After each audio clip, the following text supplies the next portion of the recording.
काल दादा बाहेर गावी गेला होता आणि रस्त्यामध्ये गाडीच बंद पडली होती. आता गाडीचं वैमान झालं म्हणून माझ्या घरची गाडी 2-2 दिवसात बंदच पडते राव. आता काय करावं समजत नव्हतं. तर गावातल्या गॅरेजवर जाऊन सर्वात पहिले गाडी चालू करून घेतली. आता अमरावतीमध्ये येऊन शान होंडा शोरूम मध्ये आलो. आपली गाडी आपल्याला शोरूम मध्ये दाखवायची होती. तेजसकडे शोरूम वरती आलो होतो. शोरूम मला गाडी दाखवून दिली. शोरूम वाला म्हणे तुमची गाडी चांगलीच आहे म्हणे. बरं म्हटलं भाऊ मग तुमच्या गाडीवर लोट खूप आहे म्हणे, तुम्ही एक गाडी घेऊन घ्या म्हणे. बरं म्हटलं जाता पण डिस्काउंटचं बघून घ्यायचं मग तुम्ही. तर आता नवीन गाडी घ्यायची आहे म्हटलं तर अनुभवी माणसाला घ्यायला हॉटेल गेसिनला पोहोचलो. आता कुठं पण नवीन गाडी घ्यायची असली तर सर्वात पहिले ओळखी काढायला लागते ना भाऊ. आता ह्या दादाची ओळखी म्हटलं की टॉप लेवलला असतील भाऊ. चल म्हणे सर्वात पहिले आपण गाडीच पाहून घेऊ म्हणे. चला मग दादा मी सोबत. आता सर्वांच्या म्हणण्याप्रमाणे एक गाडी फायनल करून घेतली. आता गाडी फायनल झाली आहे म्हटलं तर डॉक्युमेंट व्हेरिफिकेशन आता करून घ्यायचं म्हटलं, कारण की आपल्याला रामनवमीला गाडी न्यायची घरी आणि 4 दिवसात जन्मदादा बर्थडे येणार आहेत. तर ऍडव्हान्स मध्ये वाढदिवसाच्या हार्दिक शुभेच्छा जन्मदादा. आता सकाळपासून घुमून डोकं दुखायला लागलं. बदामची पेण्याकरिता मथुरा फॅमिली रेस्टॉरंट मध्ये आलो होतो. इथे तुम्हाला शुद्ध शाकाहारी जेवण आणि लसीचे 6 व्हेरायटी मिळून जाईल. आम्ही 2 पास घेऊन बॅक बेंचरला आलो. दादाच्या मित्र डोंगरात मँगो शेक देऊन घरी येऊन पोहोचल्यावर आपल्याला आज शुक्रवार होता तर घरी आपल्याला चुडा खायला मिळाला. आता आमच्या गावामध्ये 7 दिवसाची प्रभू श्री रामाच्या मंदिरामध्ये भागवत कथेचा कार्यक्रम चालू आहे आणि आज भागवत कथा ऐकण्याकरिता दिवसा मतदारसंघाचे आमदार राजश्री रामजी वानकडे यांची उपस्थिती झाली होती आणि छोटे कीर्तनकाराचे पण उत्सव आणि कीर्तन करण्याकरता आले होते. पण उत्सवाने फुगडे घेत असताना तिथे पडले, पण खरी कीर्तन यांनाच म्हणावं लागते.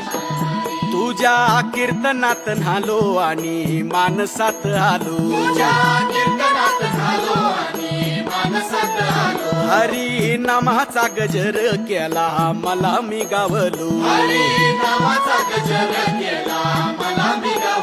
जन्म झाला वार करी पाठ समजली खरी.